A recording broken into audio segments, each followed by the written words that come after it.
సంఖ్యాశాస్త్ర రీత్యా ఎస్ అనే ఆంగ్ల అక్షరముతో ఎవరి పేరైతే ప్రారంభమవుతుందో, ఉదాహరణ చెప్పాలంటే సురేష్, శ్రీలక్ష్మి, శ్రీనివాస్, సరిత, ఈ విధంగా అనమాట. ఈ వ్యక్తుల యొక్క గుణగణాలు ప్రధానంగా ఏ విధంగా ఉంటాయి అన్న అంశాన్ని పరిశీలించేద్దాం. ప్రధానంగా వీరి మనస్తత్వం గురించి ఒక్క మాటలో చెప్పడం కష్టమవుతుంది. ఎస్ అనే అక్షరం ఏ విధంగా అయితే వంపులు తిరిగి ఉంటుందో వీరి ఆలోచన విధానం కానీ వీరి యొక్క స్వభావం కానీ అదే విధంగా ఉంటుందని చెప్పవచ్చు. ప్రధానంగా చెప్పాలంటే వివిధ రకాల ప్రతిభా పాఠవాలు వీరికి ఉంటాయని చెప్పవచ్చు. విశిష్ట వ్యక్తిత్వం కూడా కలిగి ఉంటారు. ఎప్పుడు కూడా చిరునవ్వు అంటాం కదా, అది ఎప్పుడు కూడా వీరి మొహం మీద ఎప్పుడు కూడా ఉంటుందని చెప్పవచ్చు. అంటే ఎంతవంటి కష్టం వచ్చినా, నష్టం వచ్చినా, ఎదుటి వ్యక్తులు తిట్టినా ఏదన్నా కానీ చిరునవ్వుతోటి సమాధానం చెప్పే ప్రయత్నం అధికంగా చేస్తుంటారు. బుద్ధి తీక్షణం కూడా వీరికి కాస్త అధికంగా ఉంటుంది. ప్రేమ కావచ్చు, లేదా ఎదుటి వ్యక్తుల్ని అసహించుకోవడం కావచ్చు, కోపగించుకోవడం కావచ్చు, ఏదన్నా కూడా సరే వీరు గంభీరంగా చేస్తారని చెప్పవచ్చు. అంటే ఏమాత్రం కూడా చిల్లరగా వ్యవహరించడం అంటాం కదా, అది వీరికి ఏమాత్రం కూడా నచ్చదు. ఏ విషయాన్నైనా నిర్ణయించాలి, ఒక నిర్ణయం తీసుకోవాలి అంటే మాత్రం ఎస్ అనే అక్షరంతో ఎవరి పేరైతే ప్రారంభమవుతుందో వారి సమయాన్ని ఎక్కువగా తీసుకుంటారు. దీనివల్ల ఏంటంటే సరైన సమయంలో సరైన నిర్ణయాలు తీసుకోలేకపోవడం, తీసుకునే నిర్ణయాలు ఆలస్యంగా తీసుకోవడం వల్ల చాలా వరకు కూడా జీవితంలో కొన్ని మంచి అవకాశాలను కూడా వీరు పోగొట్టుకుంటారని చెప్పవచ్చు. కాబట్టి ప్రధానంగా ఏదైనా ఒక నిర్ణయం తీసుకోవాలి అని చెప్పి అనుకున్నప్పుడు ఇందాక చెప్పుకున్నట్టుగా వీరికి ప్రతిభా పాఠవాలు, బుద్ధి తీక్షణత అన్నీ కూడా ఉన్నాయి. కాబట్టి త్వరితగతిన నిర్ణయాలు తీసుకునేటువంటిగా వీరి మనసును కానీ వీరు మార్చుకున్నారనుకోండి, జీవితంలో వీరు మంచి స్థాయికి ఎదుగుతారని చెప్పవచ్చు. ఏదైనా ఒక విషయం పట్ల మాట్లాడాలంటే స్పష్టత కూడా వీరికి అధికంగా ఉంటుంది. అదేవిధంగా ఆత్మచింతన కూడా వీరికి కాస్త అధికంగా ఉంటుంది. సామాజిక కార్యక్రమాల్లో యథాశక్తిగా పాల్గొనాలి అన్నటువంటి ఆసక్తి కూడా వీరికి అధికంగా ఉంటుందని చెప్పవచ్చు. ప్రధానంగా చెప్పాలంటే వీరికి బాధ్యతలు ఏవైతే అప్పగిస్తామో, అంటే ఏ వృత్తిలో ఉన్నా, ఏ రంగంలో ఉన్నా సరే వాటిని చాలా నిష్ఠగా పూర్తి చేస్తారు, బాధ్యతాయుతంగా ప్రవర్తిస్తారు. ప్రధానంగా వీరికి ఉన్నటువంటి ఒక లోపం ఏంటంటే 10 మందిలో కూడా నేను ప్రముఖంగా కనిపించాలి, 10 మంది కూడా నన్ను గుర్తించాలి, 10 మంది కూడా నన్ను గౌరవించాలి అన్న వైపుగా వీరి ఆలోచనలు ఎప్పుడూ కూడా అటువైపుగా వెళ్తుంటాయి. దీనివల్ల ఏమవుతుందంటే వీరిని కనుక గుర్తించకపోతే కొంతవరకు వీరు బాగా నొచ్చుకుంటారు, మనసుకు సంబంధించి కొంతవరకు బాధపడడం కూడా వీరికి అధికంగా ఉంటుందని చెప్పవచ్చు.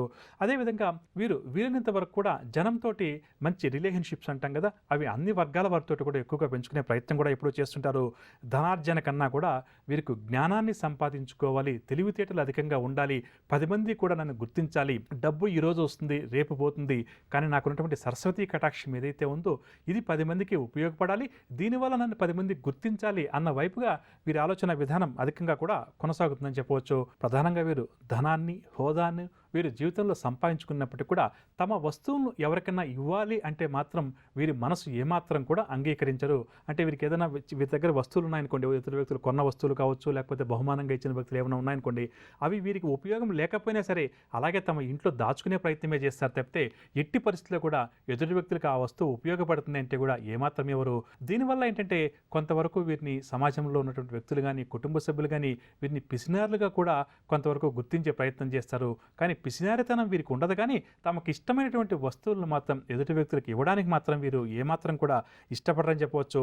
ఇక చెడు హృదయం అయితే కాదు, వీరి మనస్సు, హృదయం, ఆలోచనలు ఎప్పుడూ కూడా మంచిగానే ఉంటాయి, కానీ తొందరపాటు స్వభావం, కొంతవరకు కోపం అధికంగా ఉండటం, ఎదుటి వ్యక్తులు ఏదన్నా తాము చెప్పిన మాట వినడం లేదు లేదా గౌరవించడం లేదు, తాము చెప్పిన మాటను వారు అలాంటి వాళ్ళది నిజమైన ప్రేమ కాదు, అది వ్యామోహం.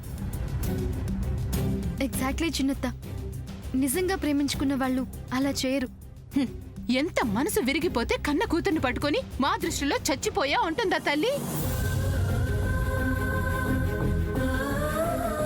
అది సరే అమ్మా, తన కూతురుతో తన మాట అనేటప్పుడు ఆమె మాటల్లో వ్యథ, కళ్ళల్లో బాధ గమనించావమ్మా?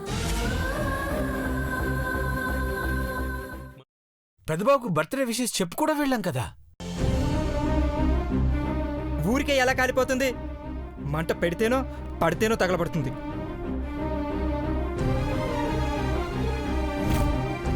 కరెక్ట్ చిన్నబాబు, నీకొచ్చినట్టే నాకు డౌట్ వచ్చింది. పార్వతే షర్టును తగలబెట్టిందనుకుంటా.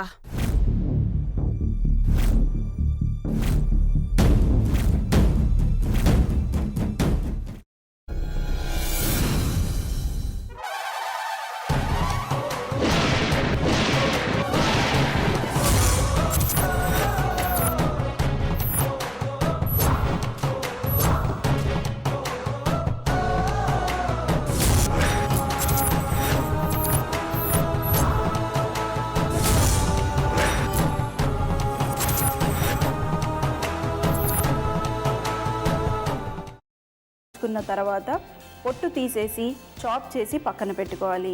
ఒక ప్యాన్లో కొద్దిగా నూనె వేడి చేసి అందులో ఆవాలు, మినప్పప్పు, శనగపప్పు, కరివేపాకు, సన్నగా తరిగి పెట్టుకున్న ఉల్లిపాయలు వేసుకుని 1 నిమిషం పాటు వేయించుకోవాలి. ఆ తర్వాత కాల్చి కట్ చేసి పెట్టుకున్న వంకాయని కూడా అందులో వేసుకుని బాగా మిక్స్ చేసి బౌల్లోకి ట్రాన్స్ఫర్ చేసుకుని అందులో తగినంత చిక్కటి పెరుగు లేదా పల్చటి పెరుగు వేసుకుని మిక్స్ చేసి అన్నంతో కానివ్వండి, చపాతీతో కానివ్వండి సర్వ్ చేసినా చాలా బాగుంటుంది.